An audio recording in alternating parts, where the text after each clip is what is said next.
నమస్తే, welcome to 6 TV. నేను రచన. మరి ఈ రోజు రెండు తెలుగు రాష్ట్రాల్లో ఉన్న వార్తాపత్రికలో ఉన్న అంశాల గురించి అయితే మాట్లాడుకుందాము. సో ముందుగా ఈనాడులో చూసుకుంటే మాత్రం ఇక్కడ మరి పదవి విరమణ తర్వాత మరి జీవితం ఎలా ఉంది అనే విధంగా కూడా విలియమ్స్ అయితే మరి స్పష్టం చేయడం జరిగింది. మరి దేశాల మధ్య సరిహద్దులు యుద్ధాలు ఎందుకు, మరి అంతరిక్ష నుంచి భూమిని చూస్తుంటే ఇదే అనిపిస్తుంది. పదవి విరమణ నన్ను బాధిస్తుంది. మరి ఐఎస్ఎస్ నుంచి భూమిని చూసే అవకాశం ఇక దొరకదు. నా భవిష్యత్తు ప్రణాళికలపై ప్రస్తుతానికి స్పష్టత లేదు. పిల్లలతో మమేకమవుతూ ప్రత్యేక సెషన్లో పాల్గొంటా. అంతరిక్ష రంగంలో భారత్ అమెరికా మధ్య ప్రత్యేక అనుబంధం ఏర్పడాలని కూడా ఆకాంక్ష అంటూ కూడా మాట్లాడడం జరిగింది. మరి విలియమ్స్ మరి యొక్క అంతరిక్షం నుంచి భూమిని చూస్తుంటే దేశాల మధ్య సరిహద్దులు ఎందుకు, ఈ యొక్క యుద్ధాలు ఎందుకు అని కూడా మనసులో అనిపిస్తూ ఉంటది అని భారత సంతతి అమెరికన్ వ్యోమగామి సునీత విలియమ్స్ అయితే అనడం జరిగింది. మరి మనుషులు చాలా విషయాల్లో తొందరపడుతున్నారన్న భావన కలుగుతుందని చెప్పారు. అమెరికా అంతరిక్ష పరిశోధన సంస్థ నాసా వ్యోమగామిగా పదవి విరమణ చేయడం తనకు బాధగా అనిపిస్తుందని, అలాగే అంతరిక్షం నుంచి అందమైన భూమిని చూసే అరుదైన అవకాశం ఇక ఇప్పటి నుంచి ఉండదు అనే విధంగా కూడా పేర్కొనడం జరిగింది. మరి కేరళలోని కొలికోడ్లో గురువారం ప్రారంభమైన కేరళ సాహిత్య ఉత్సవానికి విశిష్ట అతిథిగా హాజరై సునీత విలియమ్స్ మరి ఆ భారత్ ప్రత్యేక ప్రతినిధితో మాట్లాడుతున్నారు. అలాగే వ్యక్తిగత వృత్తి జీవితం గురించి పలు అంశాల గురించి కూడా తను ప్రతి ఒక్కరితో కూడా పంచుకోవడం జరుగుతుందని కూడా తెలపడం జరిగింది. మరి నిజంగా నాసా నుంచి రిటైర్ అయ్యానని ఇప్పటికే నాకు అనిపించడం లేదు. అయితే ఇప్పుడు చాలా ప్రాంతాల్లో పర్యటిస్తున్నా, పిల్లలతో సెషన్లో పాల్గొంటా, ఎన్నో కార్యక్రమాలు ప్రసంగిస్తున్నా, ఇక అంతరిక్ష పరిశోధనల గురించి ఉత్సాహంగా మాట్లాడతా. సో ఈ యొక్క అంతరిక్షం నుంచి భూమిని చూస్తుంటే ఇదే అనిపిస్తుంది. మరి ఒక పదవి విరామణ తర్వాత నాకు చాలా బాధేస్తుంది. అన్ని కార్యక్రమాల్లో నేను పాల్గొంటాను, ఇప్పటి నుంచి పిల్లల సెషన్ లో కూడా పాల్గొంటాను. సో ఈ యుద్ధాలు ఎందుకు అనే విధంగా కూడా విలియమ్స్ మరి మాట్లాడడం జరిగింది. సో తను బాధ ఏంటి అనేది, తన జర్నీ ఎలా ఉంది అనే విధంగా కూడా ప్రసంగిస్తాను అనే విధంగా కూడా తెలపడం జరిగింది. మరి 1.59 లక్షలకు చేరిన పసిడి. మరి బంగారం వెండి ధరలు మాత్రం గురువారం మళ్ళీ పెరిగాయని చెప్పుకోవచ్చు. మరి నిన్నటికి మాట్లాడుకుని నిన్న 1,50,000, మరి ఈ రోజుకి 1,59,000 కి చేరిందని కూడా చెప్పుకోవచ్చు. బంగారం ధర $4,900, అలాగే వెండి ఔన్స్ ధర $96 మించడం ఇందుకు కారణం. ఇక హైదరాబాద్ చూసుకుంటే మాత్రం గురువారం రాత్రి 11:55 10 గ్రాముల బంగారం చూసుకుంటే మాత్రం 1,59,000 అయితే చేరింది. అలాగే వెండి కిలో చూసుకుంటే మాత్రం 3,26,000 అయితే చేరిందని చెప్పుకోవచ్చు. మరి అటు బంగారంతో పోలిస్తే వెండి ధర ఇంకెక్కువగా ఉన్నట్టు కూడా మనకు తెలుస్తుంది. ఇంకా రోజు రోజుకి పెరిగే అవకాశం ఉన్నట్టు కూడా మనకు చాలా స్పష్టంగా తెలుస్తుంది. క్రీడా నగరాల్లో పెట్టుబడులు పెట్టండి. దావోస్ లో టాటా సంస్థల చైర్మన్ చంద్రశేఖరన్తో అయితే సీఎం మరి రాష్ట్రంలో టాటా ప్రాజెక్టుల పురోగతిపై చర్చ. మరి చంద్రశేఖరన్తో అయితే భేటీ అయిన సందర్భం మరిది. మరి ఆయనను సత్కరించి జ్ఞాపక అందిస్తున్న సీఎం చంద్రబాబు. ఇక్కడ నారా లోకేష్ మరి విశాఖలో సమీకృత ఐటీ అభివృద్ధిని కేంద్రం నెలకొల్పండి. మరి దావోస్ కి పర్యటనకు సంబంధించి కూడా మరి చంద్రబాబు మరి టాటాకి సంబంధించి చంద్రశేఖరన్ కూడా కలవడం జరిగింది, మాట్లాడడం జరిగింది. మరి ఒప్పందాలు సంబంధించి కూడా మనం ఒకసారి చూద్దాము. ఏపీలో 3 క్రీడా నగరాలు నిర్మించే ఆలోచనలు ఉన్నామని, వాటిలో పెట్టుబడులకు ఉన్న అవకాశాలను పరిశీలించాలని కూడా టాటా సంస్థల చైర్మన్ చంద్రశేఖరన్ కు అయితే సీఎం చంద్రబాబు అయితే ప్రతిపాదించినట్టు కూడా తెలుస్తుంది. మరి రాష్ట్రంలో టాటా గ్రూప్ చేపట్టిన పర్యాటక ప్రాజెక్టులు వేగవంతం చేయాలని కోరారు. ఇక దావోస్ పర్యటనలో భాగంగా సీఎంతో చంద్రశేఖరన్ మర్యాదపూర్వకంగా సమావేశమయ్యారు. చంద్రబాబు మాట్లాడుతూ గత ఏడాది దావోస్ లో జరిగిన ప్రపంచ ఆర్థిక సదస్సులో వివిధ రంగాల పారిశ్రామికవేత్తలతో జరిపిన చర్చల ద్వారా ఇప్పటికే 2.5 లక్షల కోట్ల పెట్టుబడులు గ్రౌండింగ్ అయ్యాయి. ప్రపంచ పారిశ్రామిక పొగడలు అలాగే పారిశ్రామికవేత్తల ఆలోచనలు తెలుసుకోవడానికి దావోస్ నుంచి మంచి వేదిక అని చెప్పుకోవచ్చు. అలాగే ఏపీని బ్రాండ్ చేయడానికి కొత్త పాలసీపై మార్కెట్ అంచనా వేసేందుకు పర్యటన దోహదపడుతుంది. 3 రోజుల్లో వివిధ సమావేశాల్లో గ్రీన్ ఎనర్జీ, అలాగే సాంకేతికత, అలాగే కృత్రిమ మేధ, వ్యవసాయం, పర్యాటక రంగాల్లో రాష్ట్రం సాధిస్తున్న విజయాల గురించి పారిశ్రామికవేత్తలు మరి ప్రస్తుతం ఐటీకి సంబంధించి టాటా ప్రాజెక్ట్ కి సంబంధించి కూడా ఆ ఒప్పందం జరిగినట్టు కూడా మనకు చాలా స్పష్టంగా కూడా ఇక్కడ తెలుస్తుంది. మరి చంద్రబాబు చంద్రశేఖరన్తో భేటీ అయిన సందర్భం కూడా మనం ఇక్కడ చూస్తున్నాము. సో టైరు పేలి స్లీపర్ బస్సు దగ్ధం, మరి పూర్తిగా కాలిపోయిన బస్సు దృశ్యం అయితే మనం ఇక్కడ చూస్తున్నాము. మరి ఇది కూడా కాదు, కర్నూలు నుంచి కడప జాతీయ రహదారి 40 నంద్యాల జిల్లాలో ఘోరం అయితే జరిగింది. తొలుత టైర్ పేలడంతో బస్సు అదుపు తప్పి రోడ్డుకు అవతలి మార్గంలో పడిపోగా ఎదురుగా వస్తున్న కంటైనర్ ఢీ కొనడంతో అయితే క్షణాల్లో మంటలు చెలరేగిపోయాయి. మరి ఆ అగ్నికీలలో ఇరు వర్గాల డ్రైవర్ల క్యాబిన్లో కూడా ఉన్నారు. మరి క్లీనర్ కి సంబంధించిన వాళ్ళు అలాగే డ్రైవర్లు కూడా అక్కడికక్కడే సజీవ దహనం అయ్యారని కూడా మనకు తెలుస్తుంది. మరి అటు కంటైనర్ కి సంబంధించిన డ్రైవర్ అలాగే ఇటు బస్ కి సంబంధించిన డ్రైవర్ అలాగే క్లీనర్, సో ముగ్గురు కూడా ఈ యొక్క అగ్నిలోనే ఉండిపోయి సజీవ దహనం అయ్యారు. అలాగే మిగతా వాళ్ళు ప్రయాణికులుగా చూసుకుంటే మాత్రం 2 వాహనాల డ్రైవర్లు సహా ముగ్గురు మృతి జరిగింది. అలాగే క్లీనర్ అప్రమత్తతో 36 మంది అయితే ప్రయాణికులు సురక్షితంగా బయటికి వచ్చారు, ప్రాణాపాయం నుంచి అయితే తప్పించుకున్నారని చెప్పుకోవచ్చు. మరి ఇది నంద్యాల జిల్లాలో అర్ధరాత్రి దుర్ఘటన జరిగింది. మరి డివైడర్ దాటి పక్క మార్గంలో పడిన బస్సు, మరి పూర్తిగా అయితే బస్సు అక్కడికక్కడ అయితే కాలిపోయింది. మరి సురక్షితంగా అయితే 36 మంది ప్రయాణికులు అయితే బయటపడ్డారు. అలాగే ముగ్గురు మాత్రం అక్కడే మృతి చెందడం జరిగింది, సజీవ దహనం అయ్యారు. సో నెక్స్ట్, కర్త కర్మక్రియ రాజ్ కేసీ రెడ్డి. మరి మద్యం కుంభకోణం గురించి అంత ఆయనకే తెలుసు. మరి ఈడీ విచారణలో అయితే విజయసాయి రెడ్డికి అయితే నోటీసులు అందడం జరిగింది. అలాగే ఎంపీ మిథున్ రెడ్డికి కూడా సంబంధించి విచారణ కూడా అని కూడా మనకు తెలపడం జరిగింది. సో ముందుగా ఆ విచారణకైతే మరి విజయసాయి రెడ్డికి కూడా వెల్లడించడం జరిగింది. మళ్ళీ రాజకీయాలకు వస్తాను, కూటమి ఇలాగే కొనసాగితే మాత్రం జగన్ కు అధికారం కలే అని కూడా వ్యాఖ్య అంటూ కూడా విజయసాయి రెడ్డి చేసిన వ్యాఖ్యలనే చెప్పుకోవచ్చు. మరి ఆంధ్రప్రదేశ్ లో మద్యం కుంభకోణం గురించి సమాచారం మొత్తం రాజ్ కేసీ రెడ్డికే తెలుసని, ఇందులో కర్త కర్మ క్రియ అంతా అతనే అంటూ కూడా విజయసాయి రెడ్డి తెలపడం జరిగింది. మరి ఈ యొక్క వైకాపాకు రాజీనామా చేసిన విజయసాయి రెడ్డి స్పష్టం చేశారు. వైకాపా ఎంపీ మిథున్ రెడ్డికి సూచన మేరకు సజ్జల శ్రీధర్ రెడ్డికి పరిస్థితుల్లోనూ తాను కేసులో అప్రూవర్ గా మారపునని, మరి అవసరం తనకు లేదని తేల్చి చెప్పారు. మద్యం కుంభకోణంపై ఎన్ఫోర్స్మెంట్ డైరెక్టరేట్ నమోదు చేసిన కేసులో అధికారులు అయితే గురువారం 11 గంటలకు ఉదయం సాయంత్రం 6 గంటల వరకు హైదరాబాద్ లోని కార్యాలయంలో 7 గంటల పాటు సుదీర్ఘంగా మరి విజయసాయి రెడ్డిని విచారించినట్టు కూడా మనకు తెలుస్తుంది. అనంతరం విజయసాయి రెడ్డి విలేకరులతో మాట్లాడారు. మద్యం కుంభకోణం గురించి ఈడీ అధికారులు నన్ను సుదీర్ఘంగా విచారించారు. నేను చెప్పిన విషయాల్లో కొన్నిటిని రికార్డు చేశారు, మరికొన్నిటిని చేయలేదు. అసలు మద్యం కుంభకోణం జరిగిందా అని అడిగారు. అది నాకు తెలీదు. ఈ కుంభకోణంలో ప్రమేయం ఉన్న వారే దానికి సమాధానం చెప్తారంటూ కూడా విజయసాయి రెడ్డి ఆ విచారణలో చేసిన వ్యాఖ్యలనే చెప్పుకోవచ్చు.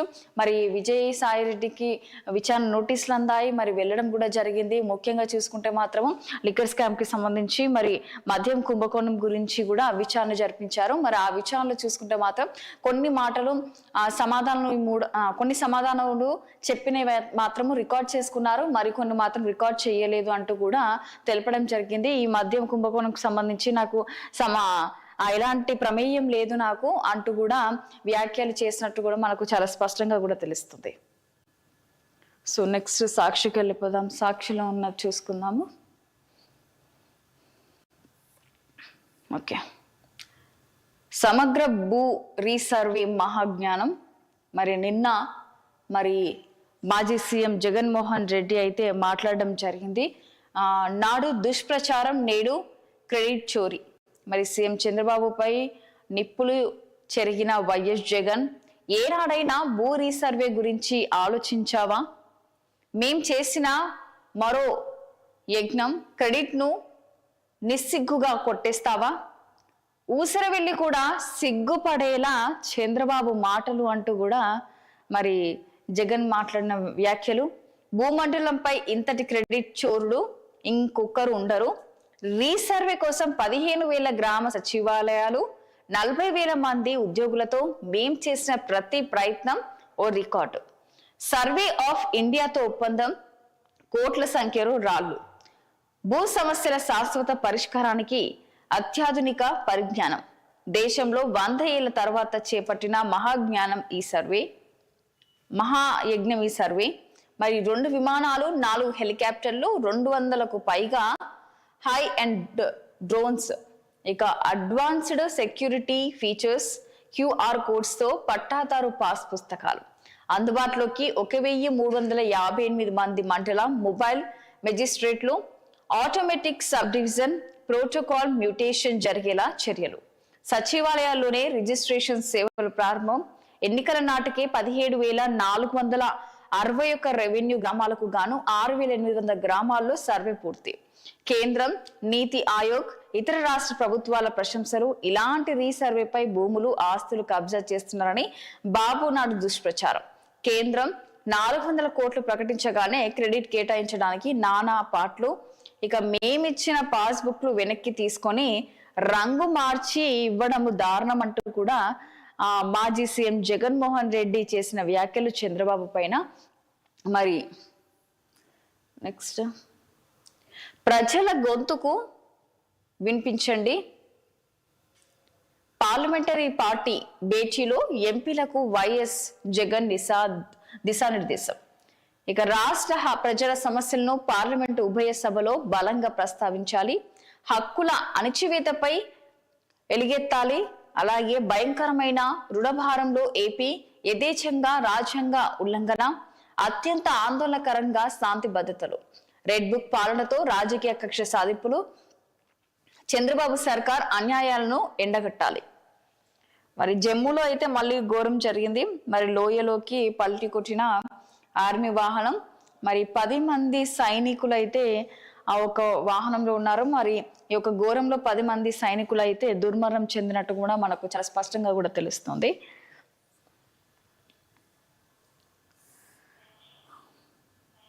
సో నెక్స్ట్ దిశలో చూద్దాము.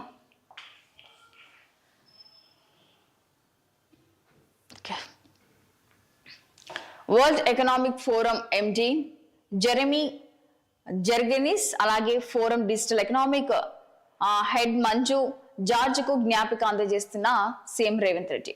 మరి ఫ్యూచర్ సిటీలో AI డేటా సెంటర్ 100 మెగావాట్లతో ఏర్పాటు.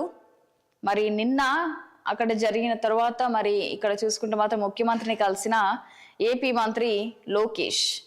మరి భారత ఫ్యూచర్ సిటీలో 100 మెగావాట్ల సామర్థ్యంలో AI డేటా సెంటర్ ఏర్పాటు చేసేందుకు యూపీసీ వోల్ట్ సంస్థ ముందుకొచ్చింది. ఈ క్రమంలో తెలంగాణ రైజింగ్ బృందం దావోస్ లో ఇటు తెలంగాణ సీఎం అలాగే అటు ఏపీ సీఎం కూడా ఇద్దరు కూడా దావోస్ కి వెళ్ళడం జరిగింది.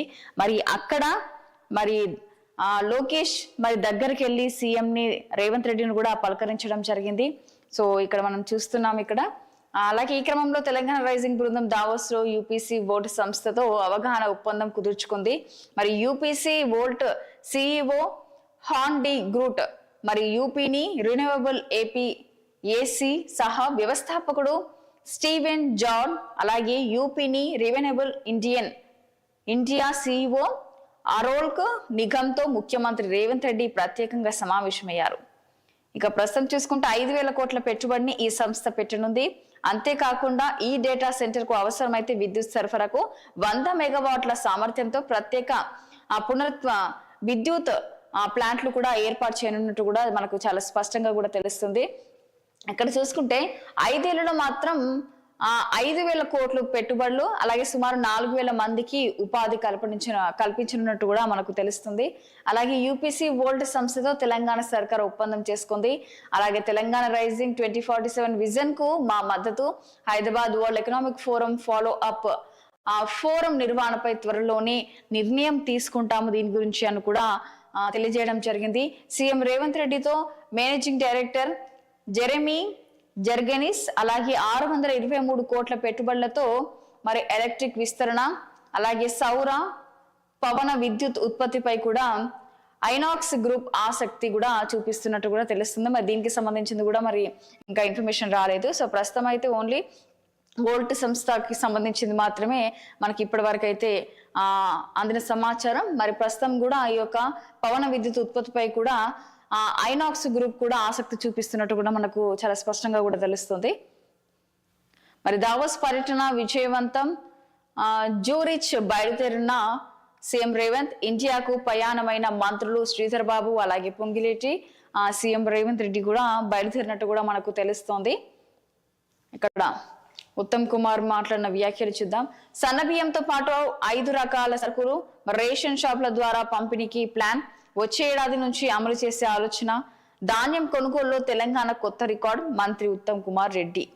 మరి రేషన్ షాపుల ద్వారా అయితే పంపిణీకి ప్లాన్ చేస్తున్నట్టు కూడా తెలుస్తుంది. మరి అలాగే వచ్చే ఏడాది నుంచి ఈ యొక్క ఆలోచన కూడా అమల్లోకి రానున్నట్టు కూడా మనకు స్పష్టంగా తెలియజేయడం జరిగింది. ధాన్యం కొనుగోలు మాత్రం తెలంగాణ కొత్త రికార్డు సృష్టించబోతుంది. మరి సన్న బియ్యంతో వాటిని ఎత్తేస్తానంటూ తాజాగా వెల్లడి. ఆర్కిటిక్ డీల్ ఫ్రేమ్వర్క్ కు నాటో చీఫ్ సమతం, దావోస్ లో భేటీ తర్వాత అమెరికా అధ్యక్షుడు వెల్లడి.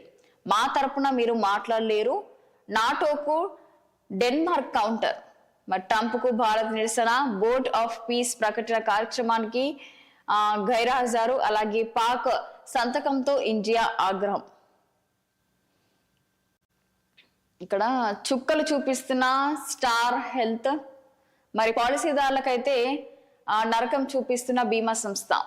IRDAI 3 గంటల రూల్ కు తూట్లు, డిశ్చార్జ్ టైంలో నరకం. కాలు విరిగితే డబ్బుల కోసం నటిస్తున్నావని బాధితుడికి అవమానం కలిగిస్తున్నారు. మరి మొదట 85,000 మంజూరు, డిశ్చార్జ్ సమయంలో వెనక్కి. ఖమ్మం ఘటనతో బట్టబయలైన సైలెంట్ రిజెక్షన్స్ భాగోతం. నానాటికి వెలువెత్తుతున్న ఫిర్యాదులు. స్టార్ వ్యవహార శైలిపై ఆసుపత్రులు అలాగే పాలసీదారుల తీవ్ర అసహనం వ్యక్తం చేస్తున్నట్టు కూడా మనకు ఇక్కడ చాలా స్పష్టంగా కూడా తెలుస్తుంది. సో తెలంగాణకు అమృత్ భారత్ రైలు నేడు కేరళలో జెండా ఊపి మరి ప్రారంభిస్తున్నట్టు కూడా తెలుస్తుంది. మరి ఈ యొక్క ప్రారంభంలో అయితే ప్రధాని మోడీ మరి జెండా ఊపి ప్రారంభించనున్నట్టు కూడా తెలుస్తుంది. కేరళ, తమిళనాడు, కర్ణాటక, తెలంగాణ, ఏపీ మధ్య తగునున్న ప్రయాణ సమయం.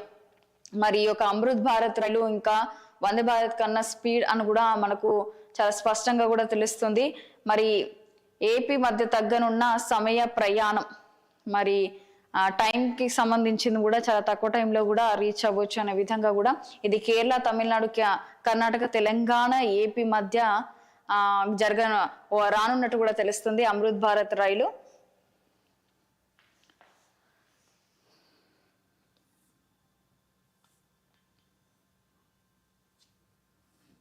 సో నైని టెండర్ పై కేంద్ర విచారణ, సింగరేణికి ప్రత్యేక టెక్నికల్ బృందం 3 రోజుల్లో నివేదిక ఇవ్వాలని ఆదేశం. MDO టెండర్ రద్దు, CSR నిధులపై ఆరా. మెస్సీ ఫుట్బాల్ మ్యాచ్ పైన విచారణ. ఇక్కడ మావోయిస్ట్ అగ్రనేత ఎన్కౌంటర్, కాల్పులో కేంద్ర కమిటీ సభ్యుడు అనల్దా మృతి.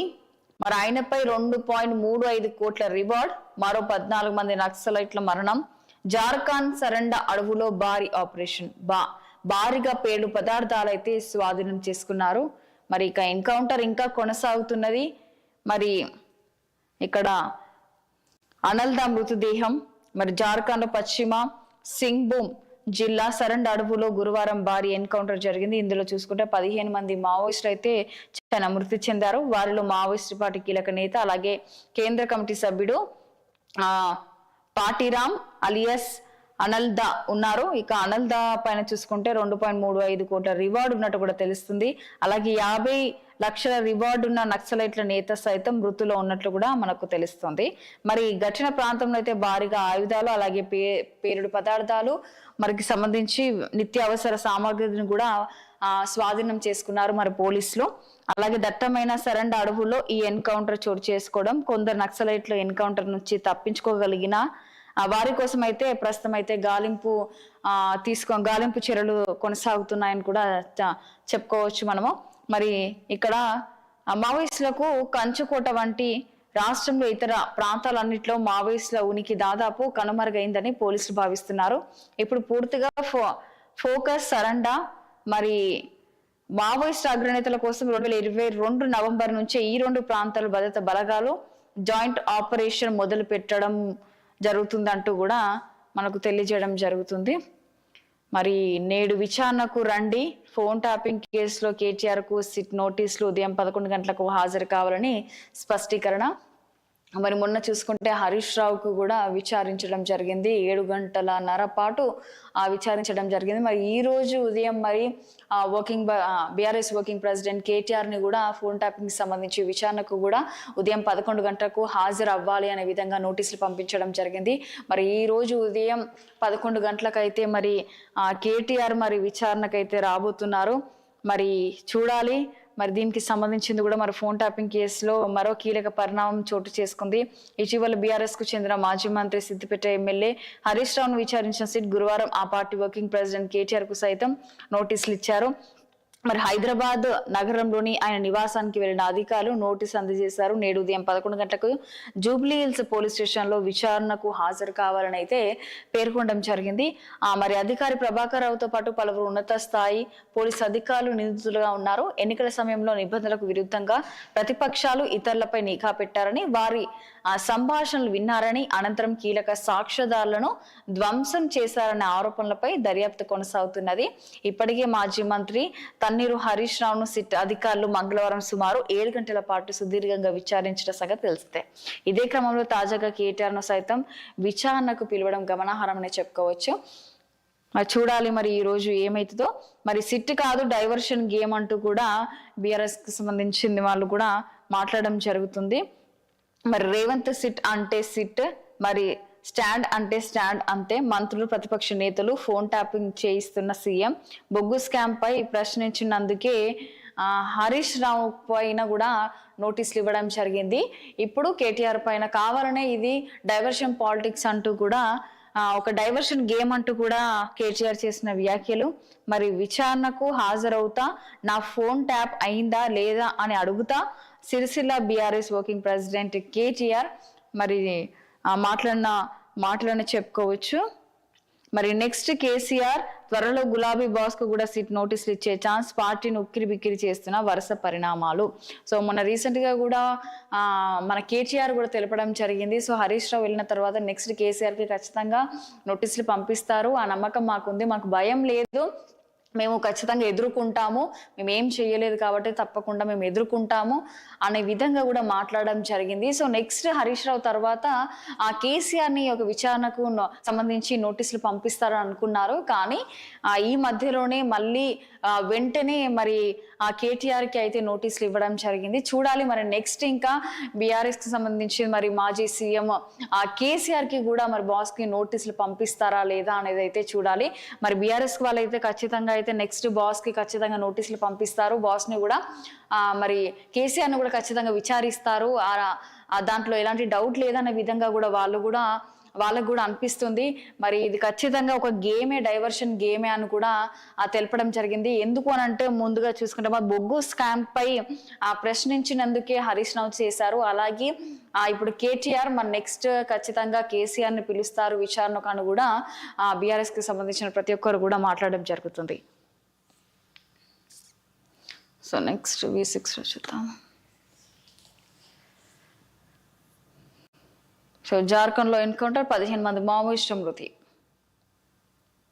మరి దావోస్ లో world economic forum managing directors మరి ఇక్కడ చూడొచ్చు, AI డేటా సెంటర్ 100 మెగావాట్ల కెపాసిటీతో ఏర్పాటుకు యూపీసీ వరల్డ్ సంస్థ అగ్రిమెంట్, 5,000 కోట్ల పెట్టుబడులు, సుమారు 4,000 మందికి ఉపాధి. మరి దీని గురించి కూడా మనం డిస్కస్ చేసుకున్నాం ఇంతకుముందు.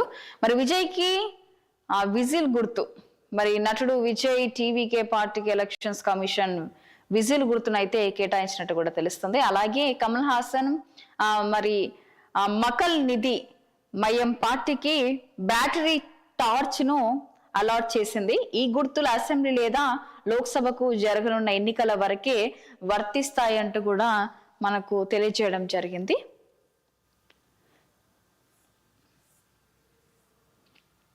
ఇక్కడ డిజిటల్ బడ్జెట్, నిధుల లెక్క పక్క, ఆర్థిక నిర్వహణలో మార్పులపై ఫోకస్.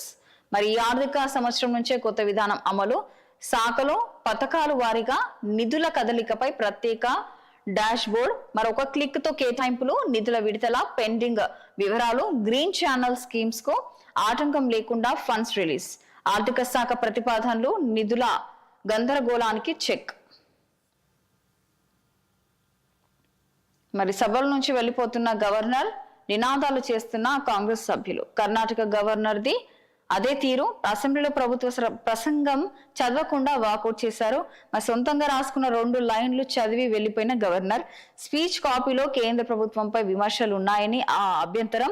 గవర్నర్ తీరుపై కాంగ్రెస్ తీవ్ర అసహనం. సభలో నినాదాలు, అలాగే సుప్రీంకోర్టుకు వెళ్లే అంశాన్ని పరిశీలిస్తున్నామన్న సీఎం సిద్ధరామయ్య. ఇటీవల తమిళనాడు, కేరళ అసెంబ్లీలోనూ ఇదే సీన్ జరిగినట్టు కూడా మనకు చాలా స్పష్టంగా తెలుస్తుంది. సో ఇక్కడ 37 కుక్కల డెడ్ బాడీలను వెలికితీత. ఈ ఆచారంలో 2 చోట్ల జేసీబీలతో తవ్వకాలు, అక్కడే పోస్ట్ మార్టం చేసి ఖననం. నిర్మల్ జిల్లాలో దారుణం జరిగింది. 150 కుక్కలను విషపు ఇంజెక్షన్లు. మరి రంగారెడ్డి జిల్లా యాచారం పంచాయతీ పరిధిలో ఈ నెల 19న వీధి కుక్కలకు ఇంజెక్షన్లు ఇచ్చి చంపిన కేసులో పోలీసులు అయితే దర్యాప్తు ముమ్మరం చేశారు. కుక్కలను పాతి పెడుతున్నట్టు చెప్తున్న యాచారం శివార్లో డంపింగ్ యార్డ్లు ప్లేస్ కు గురువారం ఉదయం పోలీసులు, అలాగే వెటర్నరీ సిబ్బంది, అధికారులు అయితే వెళ్లారు. కుక్కల్ని పాతి పెట్టినట్లు చెప్తున్న చోట జేసీబీతో తవ్వకాలు జరిపారు. ఒక కుక్క కళేబరాన్ని బయటికి తీసి అక్కడే పోస్ట్ మార్టం చేసి మళ్ళీ పాతి పెట్టారంటూ కూడా తెలియజేయడం జరిగింది. సో నెక్స్ట్ ఇక్కడ నైని బొగ్గు బ్లాక్ వివాదంపై ఎంక్వైరీ కమిటీ. మరి సింగరేణి ఆధ్వర్యంలో చేపట్టిన నైని కోల్ బ్లాక్స్ టెండర్ల వ్యవహారంపై కేంద్ర ప్రభుత్వం కీలక నిర్ణయం తీసుకుంది. కేంద్ర బొగ్గు గనుల శాఖ మంత్రి కిషన్ రెడ్డి ఆదేశాల మేరకు నైని బొగ్గు గనుల టెండర్ల రద్దుపై విచారణకు 2 అధికారులతో టెక్నికల్ కమిటీని వేసింది. ఇందులో బొగ్గు గనుల శాఖ డిప్యూటీ డైరెక్టర్ జనరల్ చేతన శుక్ల, అలాగే డైరెక్టర్ మారపల్లి వెంకటేశ్వర్లు ఉన్నారు. 3 రోజుల నివేదిక అందించాలని కేంద్ర ఆదేశాలు జారీ చేశారు. ఈ మేరకు బొగ్గు గనుల శాఖ అండర్ సెక్రటరీ ప్రదీప్ రాజ్ నయన్ తాజాగా Singareni collieries company limited CMD Krishna Bhaskar కు లేఖ రాశారు. నైని కోల్ బ్లాక్ టెండర్ల రద్దుకు గల కారణాలపై విచారణ జరపనున్నట్లు అందులో పేర్కొన్నారు. Naini coal block mine developer and operator నియామకానికి సంబంధించి 28న వెలువడిన టెండర్ల ఆహ్వాన నోటీసులు అయితే విశ్లేషించినట్లు కూడా స్పష్టం చేశారు. సో ఫోన్ ట్యాపింగ్ కేసుకు సంబంధించి మరి ఇంతకుముందు మనం దీని గురించి మాట్లాడుకుందాము. సో ఒకసారి పాయింట్స్ తీసుకుందాము. ఫార్మా ఐటీ వ్యాపారవేత్తల నుంచి 100 కోట్ల విరాళాలు, బాండ్లు కొనుగోలు చేసిన వారు వివరాలు ట్యాపింగ్ లిస్టులో. సంధ్య కనెక్షన్ శ్రీధర్ రావు నుంచి 13 కోట్ల బ్యాండ్లు బ్లాక్ మెయిల్ చేసి రాయించుకున్నారని కూడా ఇప్పటికే శ్రీధరరావు ఆరోపణ. ఈ కోణంలో కేటీఆర్ ను ప్రశ్నించేందుకు సిట్ అధికారులు అయితే పూర్తి ఏర్పాట్లు కూడా చేస్తున్నట్టు కూడా తెలుస్తుంది. చూడాలి మరి ఈ రోజు ఉదయం మరి కేటీఆర్ 11 గంటలకైతే జూబ్లీ హిల్స్ పోలీస్ స్టేషన్ దగ్గరికి అయితే లోపలికి విచారణకి హాజరు అవుతున్నారు. మరి ఏ విధంగా ఉండబోతుంది, మరి ఎంత సమయం వరకు అయితే కేటీఆర్ ని విచారించబోతున్నారు అనేది కూడా మనం వేచి చూడాల్సిందే. మరి ఈ రోజు చూసుకున్నాం కదా, 2 రాష్ట్రాల్లో ఉన్న వార్తాపత్రికలో ఉన్న అంశాల గురించి అయితే మనం మాట్లాడుకుందాము. సో మళ్ళీ రేపు కలుద్దాము. అప్పటి వరకు చూస్తూనే ఉండండి 6 టీవీ, సామాన్యుడి ఆర్ప్రా.